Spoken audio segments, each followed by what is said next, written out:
हाय दीकराओ, जय Shri Krishna, good morning to all of you. दीकरा हूँ राजेश वाड़ोदरिया એટલે કે રાજુ સર આપ સૌની સમક્ષ એમ એજ્યુકેશન ચેનલની અંદર ઉપસ્થિત છું અને આપ સૌનું હાર્દિક સ્વાગત કરું છું। દીકરાઓ, કરંટ લેક્ચર્સની અંદર આપણે કાર્બનિક સંયોજનોમાં જોવા મળતા કાર્બનના સંકરણ અંગેનો અભ્યાસ કરી રહ્યા છીએ, જેમાં sp3 અને sp2 સંકરણનો અભ્યાસ આપણે આગળના લેક્ચર્સમાં કરી ગયા છીએ। દીકરાઓ, જે લોકોએ હજી પણ sp3 અને sp2 હાઇબ્રિડાઇઝેશન અંતર્ગત જો લેક્ચર જોયા ન હોય તો પ્લીઝ આપ સૌ પહેલા એ લેક્ચરને જોઈ પછી જ આજનો sp હાઇબ્રિડાઇઝેશનનો લેક્ચર જોશો, કેમ કે એમનું બેઝ છે એ આગળના લેક્ચર્સમાં છે। બીજું તમને ખાસ મારે કહેવાનું છે દીકરાઓ કે તમને જો મારા વિડીયોઝની અંદર મજા આવતી હોય, જો તમને આ થિયરી સમજાતી હોય તો આપ સૌ પ્લીઝ આપ સૌના મિત્રોની અંદર આ મારા વિડીયોની લિંક શેર કરો અને એમને સબસ્ક્રાઇબ કરવાનું કહો। જો આપ સૌને પણ મારા વિડીયોની મજા આવતી હોય, ભણવાની મજા આવતી હોય અને આનંદ લેતા હોય, જો મોજના દરિયા છૂટી જતા હોય તો જો તમે મારી ચેનલને સબસ્ક્રાઇબ ન કરી હોય તો સબસ્ક્રાઇબ કરો અને બેલ આઇકોન દબાવો। દીકરાઓ, જો કોઈ તમારા મિત્રોને આ થિયરીની અંદર સમજવામાં પ્રશ્ન હોય અને એને આ હાઇબ્રિડાઇઝેશન સમજવું હોય તો જો આપ મારો વિડીયો એને શેર કરશો અને જો મારા વિડીયો થકી હું એ બાળકોને હું સમજાવી શકીશ તો એ હું મારી જાતને ખૂબ જ ધન્ય સમજીશ અને એ લોકોને યોગ્ય દિશા દર્શાવવા માટેનું પણ પુણ્ય તમારા ભાગે આવશે। આથી ચાલો હું અને તમે આપણે સૌ ભેગા મળીએ અને થોડું પુણ્ય કમાઈએ, જેથી આ કોરોનાના મહામારીના દિવસોમાં આ કોરોના આપણા તરફ ના આવે। ચાલો રેડી। બીજી વસ્તુ, હું શક્ય બને એવા પ્રયત્નો જરૂર કરું છું કે હું જ્યારે થિયરી સમજાવતો હોઉં ત્યારે જો એ થિયરીને અનુવર્તી કોઈ એનિમેશન્સ પોસિબલ હોય તો એનિમેશન્સ પણ આપની સમક્ષ મારા વિડીયોમાં રજૂ કરું છું, જેથી આપ થિયરી સરળતાથી 3 ડાયમેન્શનલી સમજી શકો। અને આવનારા વિડીયોઝમાં પણ જે થિયરીઓમાં એનિમેશન શક્ય હશે એ થિયરીઓમાં એનિમેશન્સ જરૂર નાખીશ। રેડી? છતાં પણ જો આ થિયરીઝમાં જો આ મેથડમાં કોઈ ચેન્જીસ કરવાની જરૂર હોય તો આપ સૌના જે એડવાઇઝીસ છે આવકાર્ય છે, અને જો તમને મજા આવતી હોય તો આપ કમેન્ટ્સ બોક્સમાં કમેન્ટ્સ જરૂર નાખજો અને વિડીયોને લાઈક કરજો। ચાલો દીકરાઓ, તો હવે આગળ વધીએ, પોઈન્ટને કન્ટિન્યુ કરીએ। sp hybridisation.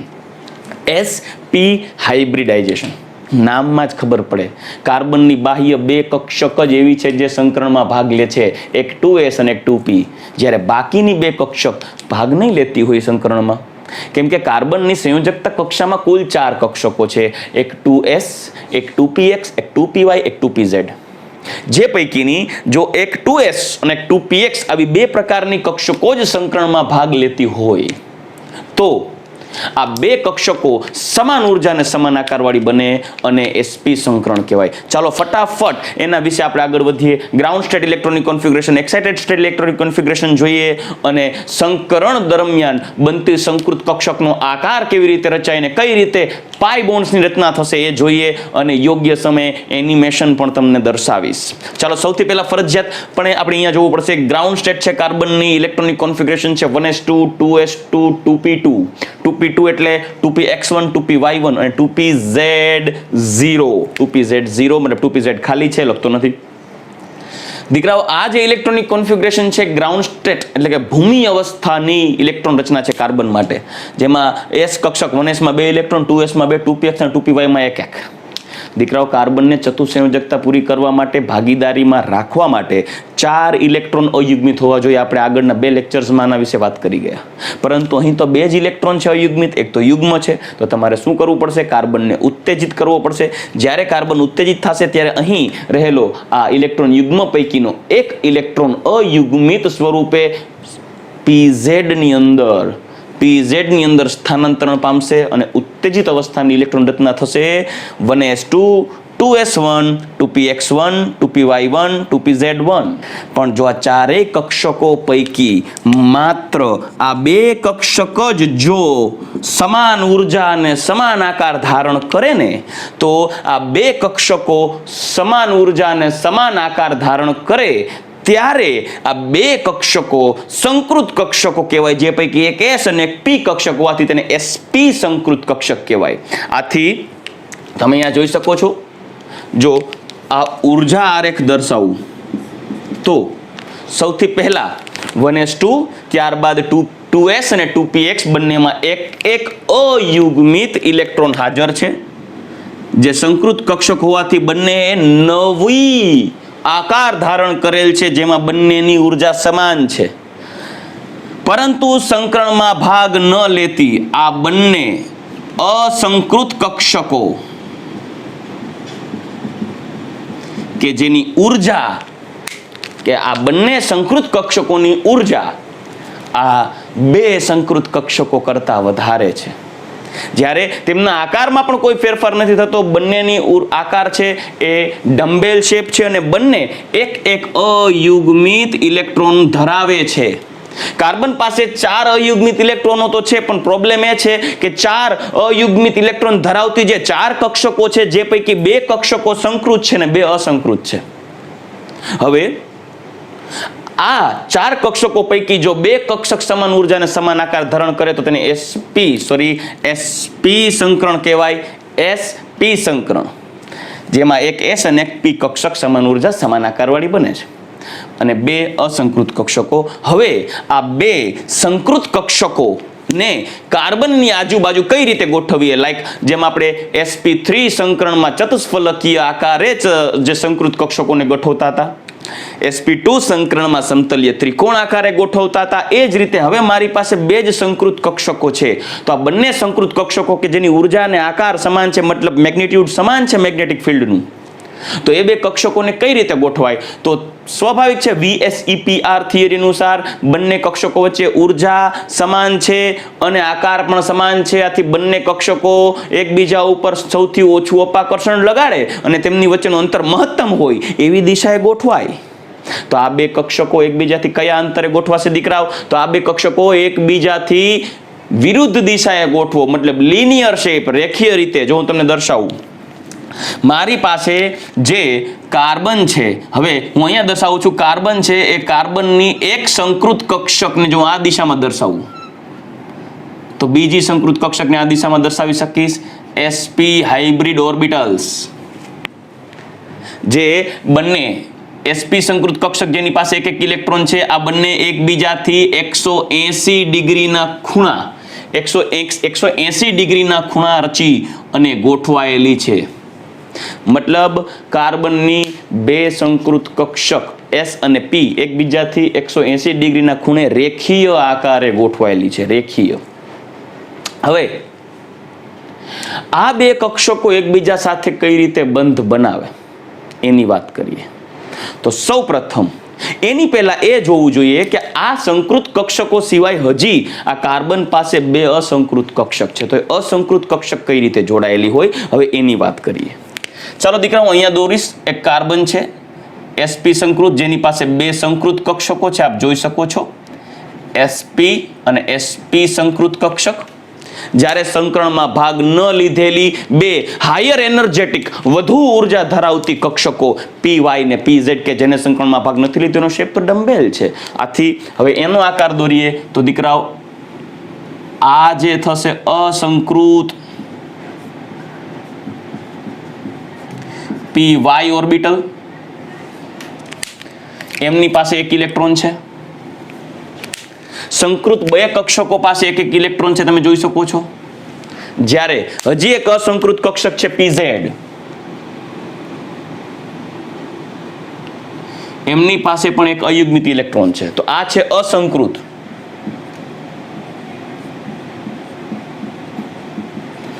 pz કક્ષક 2py 2pz.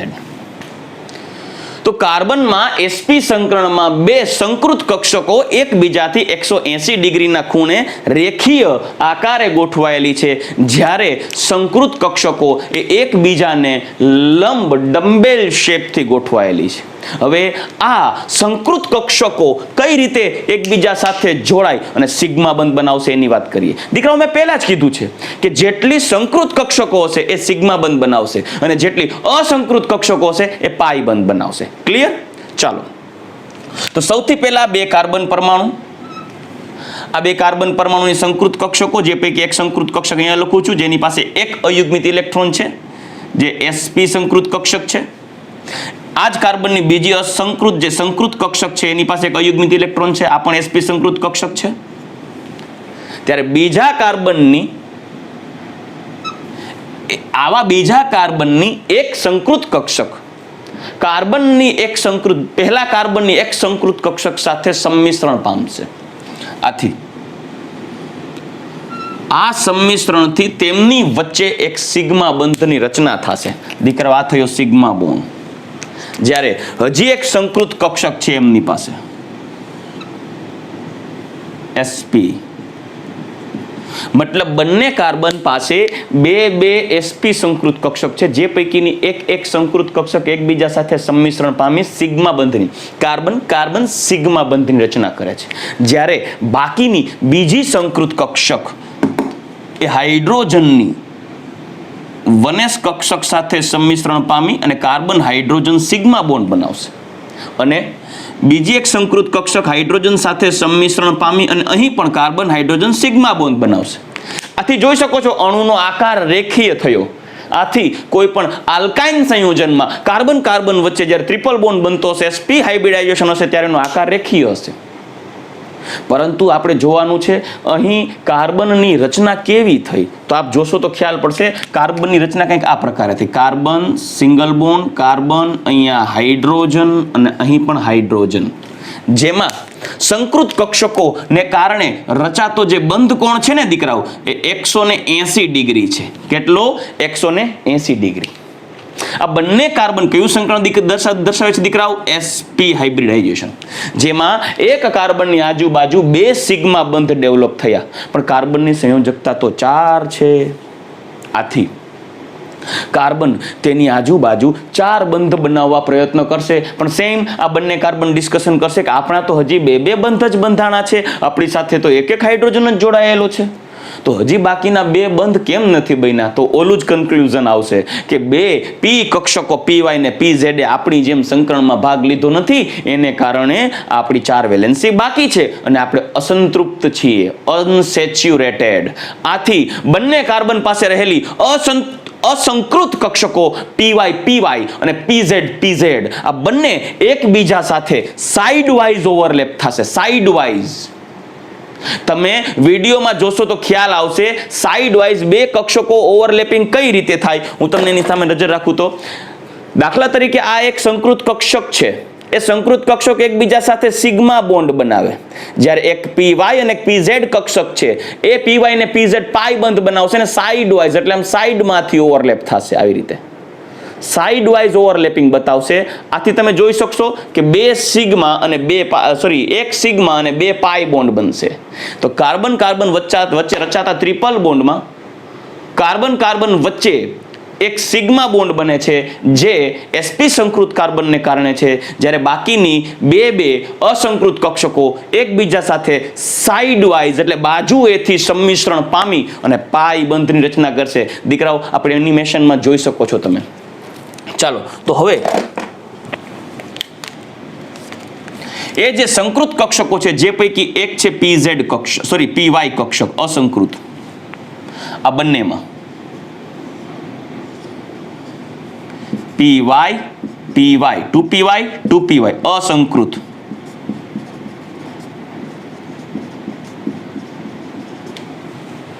જ્યારે હજી એક અસંકૃત કક્ષક છે અને જે છે 2pz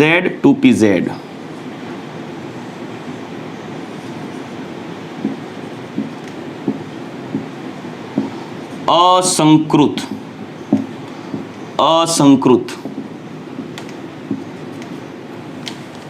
અને પ્રત્યેક કક્ષકો પાસે એક અયુગ્મિત ઇલેક્ટ્રોન છે, જેને ફરજિયાતપણે એકબીજા સાથે સાઇડ વાઇઝ ઓવરલેપિંગ કરવું પડશે. અને ઓવરલેપિંગ થાય ત્યારે કાર્બનની ફરતે ત્રિપરિમાણીય રીતે એક ઋણ વીજભારિત પાઈ ઇલેક્ટ્રોનનું વીજ વાદળા જેવું રચાઈ જાય, જે પાઈ બંધ કહેવાય. આપ વિડીયોમાં જોઈ શકો છો, એનિમેશનમાં જોઈ શકો છો કે કઈ રીતે એનું ઓવરલેપિંગ થાય છે. બરાબર?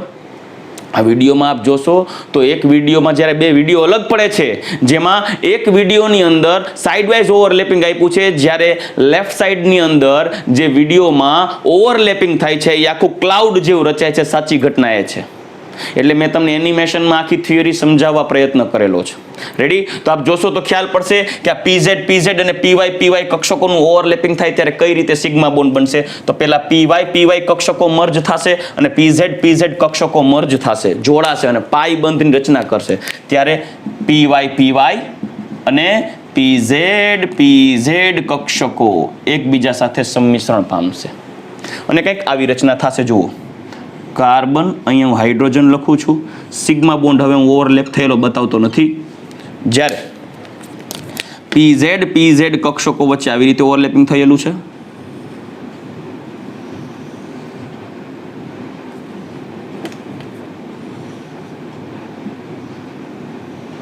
જ્યારે આ છે PY પાઈ બોન્ડ અને PZ કક્ષકોના ઓવરલેપિંગને કારણે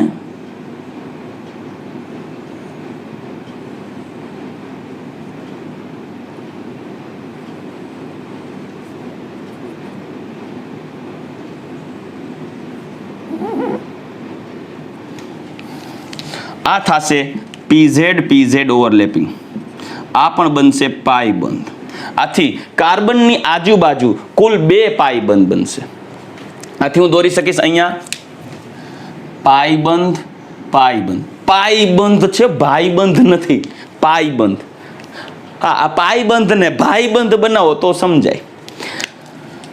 આ બંધ છે પાઈ બંધ, આ બંધ છે પાઈ બંધ અને વચ્ચે છે સિગ્મા બંધ. આ સિગ્મા બંધ અને સિગ્મા બંધ.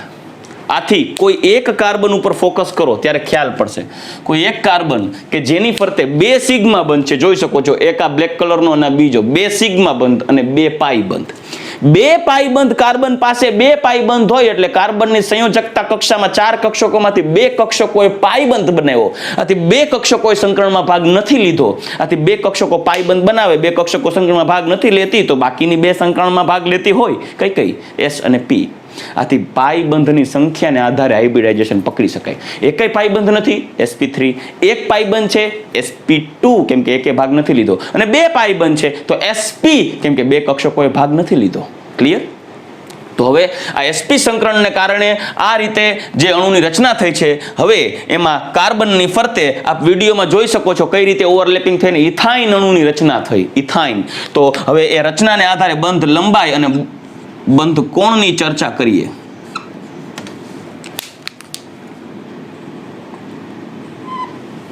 જેમાં આ 2 કાર્બન છે એ sp સંકૃત કાર્બન છે. જેમાં કાર્બન ટ્રિપલ બોન્ડ C ની બંધ લંબાઈ 120 પાઇકોમીટર. એંગસ્ટ્રોમમાં લખો તો 1.20 એંગસ્ટ્રોમ. કાર્બન હાઇડ્રોજન બંધ લંબાઈ એ 106 પાઇકોમીટર. એટલે આ છે 106 pm, આ છે 120 pm અને હાઇડ્રોજન કાર્બન બંધ કોણ બરાબર 180 ડિગ્રી. 180 ડિગ્રી. તો દીકરાઓ, આ થઈ ગયું sp સંકરણ અને sp સંકરણ દ્વારા રચાતા કાર્બનની ફરતે 2 સિગ્મા બંધ અને 2 પાઈ બંધ. sp સંકૃત કક્ષકમાં હંમેશા 2 સંકૃત કક્ષકો વચ્ચે 180 ડિગ્રીનો બંધ કોણ રચાય અને તે રેખીય આકાર ધારણ કરે, જેમાં એક કાર્બન 2 પાઈ ને 2 સિગ્મા બંધ બનાવી શકે. રેડી? તો દીકરાઓ, આ થઈ ગયું sp સંકરણ. હવે આપણે આ ત્રણેય સંકરણને આધારે પ્રત્યેક કાર્બનના સંકરણ, તેનો આકાર અને બંધ લંબાઈઓના કોન્સેપ્ટને એકી સાથે ચાર્ટમાં તમારી સામે રજૂ કરી દઉં. ચાલો દીકરાઓ, હવે આપણે ત્રણેય સંકરણ પૂરા કરી ગયા, sp3, sp2 અને sp. આઈ હોપ કે તમને આ ત્રણેય સંકરણ વિશે ડિટેલમાં માહિતી મળી ગઈ અને આપ સમજી ગયા છો. કેમ કે હવે આપણે એના ઉપયોગ કરશું. જ્યારે આટલું ડિટેલમાં ભણી ગયા પછી એનો ઉપયોગ એવો આવશે કે તમને એને આધારે આગળના કોન્સેપ્ટ બહુ સરળતાથી સમજાઈ જશે. દીકરાઓ, પણ આ હાઇબ્રિડાઇઝેશનના ટોપિક્સને આધારે તમારે કેટલી બાબતો યાદ રાખવાની છે જે MCQમાં પૂછાય છે, એના માટે હું તમને એક કોન્સેપ્ટ ચાર્ટ બનાવી દઉં છું જે ઇમ્પોર્ટન્ટ છે MCQ માટે. Important for MCQ in competitive exams. JEE નીટમાં ઇમ્પોર્ટન્ટ છે. ચાલો સૌથી પહેલા સંકરણની વાત કરીએ તો આલ્કેન સંયોજન હોય ને, આલ્કેન સંયોજન એમાં sp3 સંકૃત કાર્બન હોય કે જેમાં કાર્બન કાર્બન વચ્ચે સિંગલ બોન્ડ હોય. આલ્કીન સંયોજનમાં sp2 સંકૃત કાર્બન હોય કે જેમાં કાર્બન કાર્બન વચ્ચે દ્વિબંધ હોય. અને આલ્કાઇન સંયોજનમાં sp સંકૃત કાર્બન હોય કે જેમાં કાર્બન કાર્બન વચ્ચે ટ્રિપલ બોન્ડ હોય. એટલે એક એ બાબત ખાસ ધ્યાનમાં રાખવાની કે આલ્કાઇનમાં એ જ કાર્બન sp સંકૃત હશે કે જેમાં કાર્બનની ફરતે ટ્રિપલ બોન્ડ હશે. આ ટ્રિપલ બોન્ડમાં આમાં તમે જોઈ શકો છો તો આ એક છે એ સિગ્મા બોન્ડ હોય, બીજો છે એ પાઈ બોન્ડ હોય. જ્યારે આમાં એક સિગ્મા હોય અને બે પાઈ બોન્ડ હોય. રેડી? એવું જરૂરી નથી કે વચ્ચે જ સિગ્મા બતાવો, 3 પૈકી 2 સિગ્મા 1 પાઈ બસ. હવે તેમના આકારની વાત કરીએ, સંકૃત કક્ષકોના આકારની વાત કરીએ. સંકૃત યાદ રાખજો, સંકૃત કક્ષકોના આકારની વાત કરીએ તો સંકૃત કક્ષકોમાં સમચતુષ્ફલકીય આકાર રચાય છે. સમચતુષ્ફલક. જ્યારે સંકૃત કક્ષકોમાં આલ્કીનમાં સમતલીય ત્રિકોણ આકાર રચાય. સમતલીય ત્રિકોણ. જ્યારે આલ્કાઇન એટલે કે sp સંકૃત છે જેમાં કક્ષકો વચ્ચે રેખીય આકાર રચાય. જેમાં બંધકોણની વાત કરીએ તો આપ સૌ જાણો છો આ બંધકોણ છે 109 ડિગ્રી 28 મિનિટ ટેટ્રાહેડ્રલ જે ઓર્બિટલ્સ છે હાઇબ્રિડ ઓર્બિટલ sp3 ની અંદર. જ્યારે આમની અંદર 120 ડિગ્રી, જ્યારે આલ્કાઇન એટલે કે sp હાઇબ્રિડમાં 180 ડિગ્રી. ચાલો ક્લિયર? હજી આગળ વધીએ, બંધ લંબાઈની વાત કરીએ દીકરાઓ. તો બંધ લંબાઈ હવે આલ્કેન કે જેમાં sp3 સંકરણ છે જેમાં કાર્બન કાર્બન વચ્ચે માત્ર સિંગલ બોન્ડ હોય તો આ છે બંધ લંબાઈ 154 પાઇકોમીટર ઓર 1.54 એંગસ્ટ્રોમ. શા માટે? કેમ કે 100 પાઇકોમીટર થાય ને ત્યારે 1 એંગસ્ટ્રોમ થાય. 100 પાઇકોમીટર એટલે 1 એંગસ્ટ્રોમ. બરાબર? તો 154 પાઇકોમીટર એટલે 1.54 એંગસ્ટ્રોમ. ક્લિયર? આના વિશે જેને કહેવાય ને કે યુનિટ ટ્રાન્સફોર્મેશન છે, એટલે કે picometre, angstrom, micrometre, nanometre, metre, centimetre, બરાબર, મિલીમીટર, ગીગામીટર, ટેરામીટર, પેટામીટર, કેટલા પણ યુનિટ કન્વર્ઝન્સ છે આપણે પહેલા ચેપ્ટરમાં અભ્યાસ કરશું એના વિશે ડિટેલમાં. ક્લિયર? ચાલો, જ્યારે કાર્બન કાર્બન ડબલ બોન્ડ હોય sp હાઇબ્રિડમાં ત્યારે તેમાં બંધ લંબાઈ છે, બંધ લંબાઈ સાંભળજો કેટલી છે, 134 pm ઓર 1.34 એંગસ્ટ્રોમ. જ્યારે આલ્કાઇન કે જેમાં sp સંકરણ છે એમાં કાર્બન કાર્બન વચ્ચે ટ્રિપલ બોન્ડ હોય જેની બોન્ડ લેન્થ છે 120 pm પાઇકોમીટર ઓર 1.20 એંગસ્ટ્રોમ. જ્યારે કાર્બન હાઇડ્રોજનના બંધ લંબાઈની વાત કરીએ તો CH bond length in alkane is 112 picometre અથવા 1.12 એંગસ્ટ્રોમ. દીકરાઓ ખાસ યાદ રાખજો, આ બોન્ડ લેન્થ CH બધાય સિંગલ બોન્ડ જ હોય છતાંય બંધ લંબાઈમાં ફેરફાર આવે છે. અહીંયા CH બંધ લંબાઈ કેમાં? આલ્કીન કે જેમાં sp2 સંકરણ છે એ છે 110 pm અથવા તો 1.10 એંગસ્ટ્રોમ. ક્લિયર? નેક્સ્ટ એના પછી જ આગળ વધીએ તો CH બંધ લંબાઈ ઇથાઇનમાં એ છે 106 pm અથવા તો 1.06 એંગસ્ટ્રોમ. મોસ્ટ ઇમ્પોર્ટન્ટ પોઈન્ટ છે દીકરો, ખાસ યાદ રાખજો, MCQ માં પૂછાય છે આ બોન્ડ લેન્થ. આગળ હવે બંધકોણની વાત કરીએ તો દીકરાઓ બંધકોણમાં ખાસ યાદ રાખજો, આલ્કેનમાં કે જેમાં sp3 સંકરણ છે તેમાં બંધકોણ છે 109 ડિગ્રી 28 મિનિટ. જ્યારે આલ્કીનમાં સંકૃત કક્ષકો sp2 સંકૃત કક્ષકો વચ્ચે બંધકોણ છે 120 ડિગ્રી, પણ અપવાદ સ્વરૂપે ઇથિનમાં સ્ટ્રક્ચરમાં વેરિએશન છે તેમના બંધકોણમાં. પ્રેક્ટિકલી બંધકોણ થોડા અલગ આવે છે, હું એ બંધકોણ જરૂર તમને અહીંયા ઇન્ડિકેટ કરીશ. બંધકોણના મૂલ્યોમાં HCH બંધકોણ 116.6 ડિગ્રી છે જે 120 ની નજીક જ છે, જ્યારે CCH બંધકોણ છે 121.7 ડિગ્રી છે. જે આ ઇલેક્ટ્રોન યુગ્મો બંધકારક ઇલેક્ટ્રોન યુગ્મો કે જે ઇલેક્ટ્રોનને બંધ બનાવવામાં ભાગ લીધો છે તેવા બંધ બનાવનાર ઇલેક્ટ્રોન યુગ્મો અને બંધકારક ઇલેક્ટ્રોન યુગ્મ કહેવાય. બોન્ડિંગ ઇલેક્ટ્રોન પેર્સ કહેવાય. બોન્ડિંગ ઇલેક્ટ્રોન્સ એકબીજાને અપાકર્ષતા હોવાથી થોડા બોન્ડ એંગલમાં વેરિએશન્સ આવે છે પ્રેક્ટિકલી. એટલે પ્રાયોગિક ધોરણે આ બંધ કોણ ઇથિનના છે. મગજમાં ક્લિયર રાખજો. જ્યારે પ્રત્યેક sp2 સંકૃત કક્ષક વચ્ચે બંધ કોણ 120 ડિગ્રીનો હોય. આ બંને બંધ કોણ જોઈ શકો છો 120 ની નજીક જ છે. જ્યારે આલ્કાઇનમાં કાર્બન ટ્રિપલ બોન્ડ છે અને એમાં sp સંકૃત કાર્બન છે જેમાં બંધ કોણ છે 180 ડિગ્રી. કેટલો છે 180 ડિગ્રી બંધ કોણ. ક્લિયર? ચાલો આગળ વધીએ. હવે S લક્ષણની વાત કરીએ. મોસ્ટ ઇમ્પોર્ટન્ટ પોઈન્ટ છે S કેરેક્ટર અથવા તો S લાક્ષણિકતા. સાંભળજો દીકરાઓ, જોઈ શકો છો sp3 ચાર સંકૃત કક્ષકો છે. કઈ sp3 જોજો. sp આ ચાર સંકૃત કક્ષકો છે. આ ચાર સંકૃત કક્ષકો થઈને ચાર ઓવરઓલ હાઇબ્રિડ ઓર્બિટલ્સ બનાવે છે. તો sp3 સંકરણમાં 1 2 3 4 આ ચાર કક્ષકો પૈકી એક કક્ષકનો 25% હિસ્સો થાય. જોજો sp3 ટોટલ ચાર કક્ષકોમાં 25% આ, 25% p, 25% p, 25% p.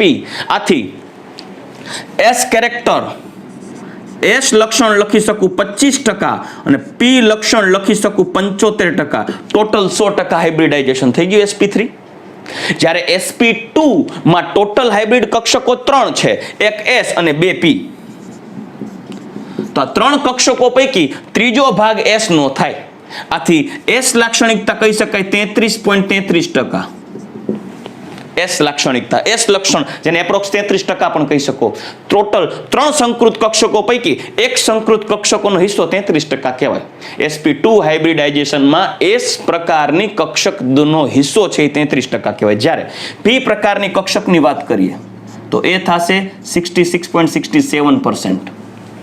જ્યારે sp હાઇબ્રિડાઇઝેશનમાં S લક્ષણ છે એ 50% હોય. 50% એકલો અને 50% માં P લક્ષણ. તો આ S કેરેક્ટર કહેવાય ને. S લાક્ષણિકતા MCQ માં પૂછાય છે દીકરાઓ, ટેક્સ્ટ બુક ની અંદર ડિટેલમાં નથી આપ્યું પણ અહીંયા હું તમને બતાવી દઉં છું. રેડી? બીજી એક વાત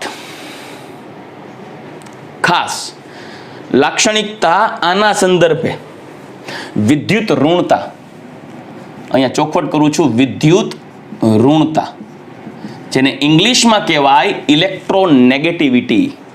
જેમ અનસેચ્યુરેશન વધે ને એમ વિદ્યુત ઋણતા વધે. યાદ રાખજો. અસંતૃપ્તતા વધે એમ વિદ્યુત ઋણતા વધે. યાદ રાખજો. અસંતૃપ્તતા વધે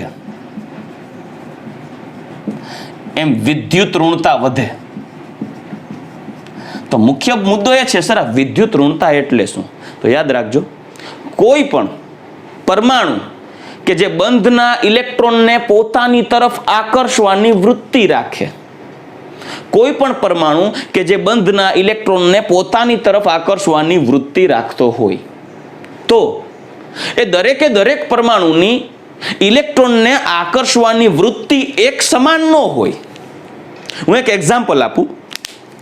માની લ્યો કે આ એક વ્યક્તિ છે A અને બીજો વ્યક્તિ છે B. આ બે A અને B વ્યક્તિ છે. આ બંને વ્યક્તિઓ ચોકલેટ લવર છે. ચોકલેટને પોતાની તરફ આકર્ષવાની અને ખાવાની વૃત્તિ વધારે, પરંતુ આ જે રેડ રંગનો વ્યક્તિ છે ને એની ચોકલેટને ખાવાની વૃત્તિ વધારે. એ ચોકલેટ બહુ ફેવરેટ આની.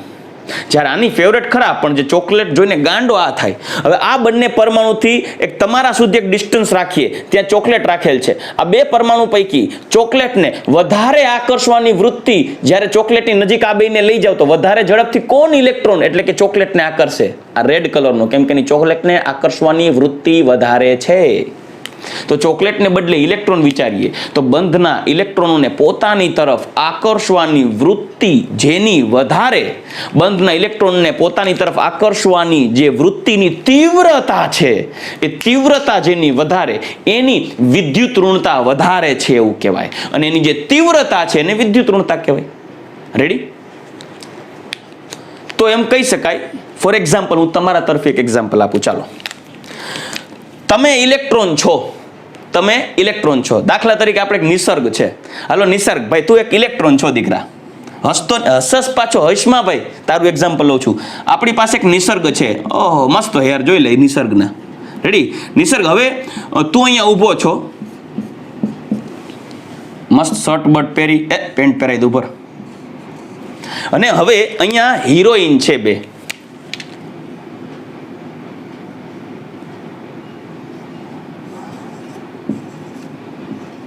એક આ હિરોઈન છે અને આ હિરોઈનને કહી દો, આ હિરોઈનનું નામ શું રાખું? બોલ, તારી કઈ ફેવરેટ હિરોઈન છે? હા, આલિયા ભટ્ટ. બોલો. એક આલિયા ભટ્ટ.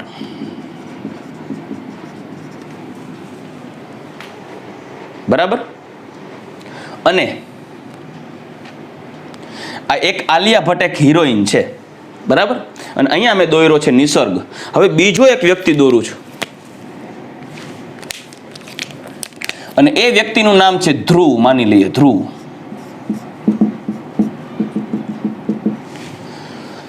આ નિસર્ગ અને આ ધ્રુવ અને આ આલિયા બેન મહેશભાઈ ભટ્ટ. હવે આ આલિયા ભટ્ટ, સોરી ચોટલી વાંધી બકલ નાખતા ભૂલી ગયો. હવે આ જે નિસર્ગ છે અને ધ્રુવ છે અને આ આલિયા ભટ્ટ ઇલેક્ટ્રોન છે, તમે બંને તત્વો છો. ધ્રુવને આલિયા ભટ્ટ ગમે, પણ જેટલી નિસર્ગને ગમે છે ને એટલી ધ્રુવને નથી ગમતી. નિસર્ગ તો એનો એકદમ બાય હાર્ટ ફેન છે દીકરાઓ. નિસર્ગ દાંત કાઢે જો, એમ કઈ નહીં આવે હાથમાં, ચિંતા કેમ. રણવીર કપૂર લઈને બેઠો છે. હવે જે નિસર્ગ છે અને ધ્રુવ છે, આ બંને તરફ સામે આલિયા ભટ્ટ રાખેલી છે. આ આલિયા ભટ્ટને પ્રબળતાથી કોણ આકર્ષે? નિસર્ગ.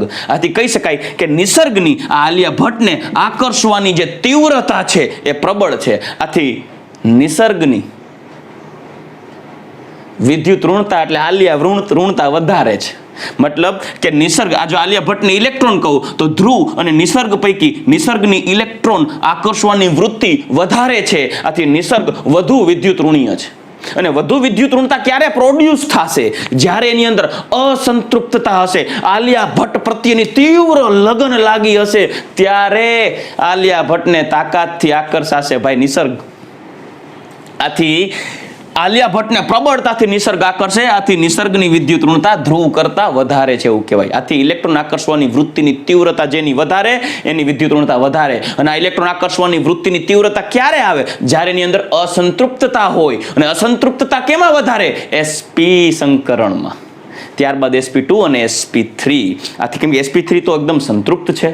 આથી હવે વિદ્યુત ઋણતાને જો ધ્યાનમાં લઈએ અને ધ્રુવ ને નિસર્ગને કહી દે, હાલ્યો આલિયા ભટ્ટ ઉપાડતા જાવ, મંડો ખેંચવા. રેડી? ધ્રુવ હમણાં એના પપ્પાને કહે, પપ્પા હાલો આપણું નક્કી કરી નાખ્યું સાહેબે, લાડવા બનાવો તો મને બોલાવજે ભાઈ, લગ્ન ન કરી લેતો એકલો.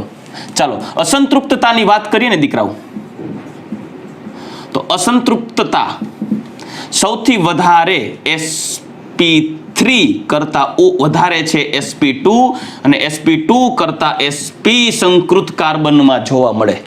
તો એને સાથે વિદ્યુત ઋણતાને જો જોઈન્ટ કરીએ, વિદ્યુત ઋણતા ધ્યાનમાં રાખજો, વિદ્યુત ઋણતા તો સૌથી વધારે ઇલેક્ટ્રોનેગેટિવિટી છે sp3 કરતા વધુ વિદ્યુત ઋણતા છે sp2 અને sp2 કરતા વધુ વિદ્યુત ઋણતા છે sp ની. એટલે જેમાં s કેરેક્ટર વધારે, એટલે હું એ પણ ખાસ ધ્યાન રાખીશ, s લક્ષણ વધારે એની વિદ્યુત ઋણતા વધારે, જેની વિદ્યુત ઋણતા વધારે હશે એની અસંતૃપ્તતા પણ વધારે હશે.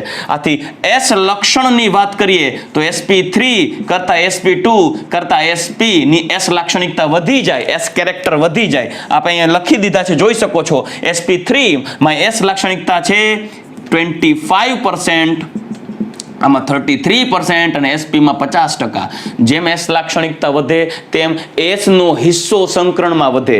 s કક્ષકનો હિસ્સો સંકરણમાં વધે તો આપ જાણો છો 2s અને 2p માં 2s કેન્દ્રની નજીક હોય, એટલે s કક્ષકના ઇલેક્ટ્રોન કેન્દ્રની વધુ નજીકથી આકર્ષાતા હોય. જેમ કેન્દ્રની નજીકથી વધુ આકર્ષાતા હોય એમ ઇલેક્ટ્રોન પ્રબળતાથી આકર્ષાય એવું કહેવાય. અને જેમ ઇલેક્ટ્રોન પ્રબળતાથી આકર્ષાય ને એમ એના ઉપર વિદ્યુત ઋણતા વધારે લાગે છે એવું કહેવાય. આથી જેમ s લાક્ષણિકતા વધારે એમ એનો ઇલેક્ટ્રોન કેન્દ્રની નજીકથી આકર્ષાય, જેમ ઇલેક્ટ્રોન કેન્દ્રની નજીકથી આકર્ષાય એમ એ ઇલેક્ટ્રોન ઉપર આકર્ષણ બળ વધારે લાગે, એટલે એ ઘટક કે જેમાં S લાક્ષણિકતા વધારે છે તેની વિદ્યુત ઋણતા વધારે છે એવું કહેવાય. આથી sp ની વિદ્યુત ઋણતા વધારે, પછી sp2 અને પછી sp3. દીકરાઓ મોસ્ટ ઇમ્પોર્ટન્ટ ટોપિક મેં તમને કીધું આજે MCQ માં બહુ પૂછાય છે. S કરેક્ટર અને electronegativity of hybridized orbitals sp3 sp2 અને sp. ચાલો રેડી? તો દીકરાઓ આઈ હોપ કે આજે આપણે હાઇબ્રિડાઇઝેશન ટોપિક, એના કોન્સેપ્ટ ચાર્ટ અને એના માટેના ઇમ્પોર્ટન્ટ જે હિન્ટ છે વિદ્યુત ઋણતાના સંદર્ભે હું તમને સમજાવી શક્યો છું. અને જો આપને દીકરાઓ મારા વિડીયોઝની અંદર બહુ મોજ પડી જતી હોય, અને નિસર્ગને તો બહુ મોજ પડી જ ગઈ, તો આપ સૌ મારા વિડીયોઝની લિંકને આપણા ફ્રેન્ડ્સને શેર કરજો અને સબસ્ક્રાઇબ કરવાનું કહેજો પ્લીઝ. ચલો રેડી? તો દીકરાઓ આજના લેક્ચરમાં મોજ લીધા પછી આવતા લેક્ચરમાં મળીએ. આજનો ખેલ સમાપ્ત, ખેલ ખતમ, પૈસા હજમ. ચાલો ગુડ બાય, ટેક કેર, જય શ્રી કૃષ્ણ.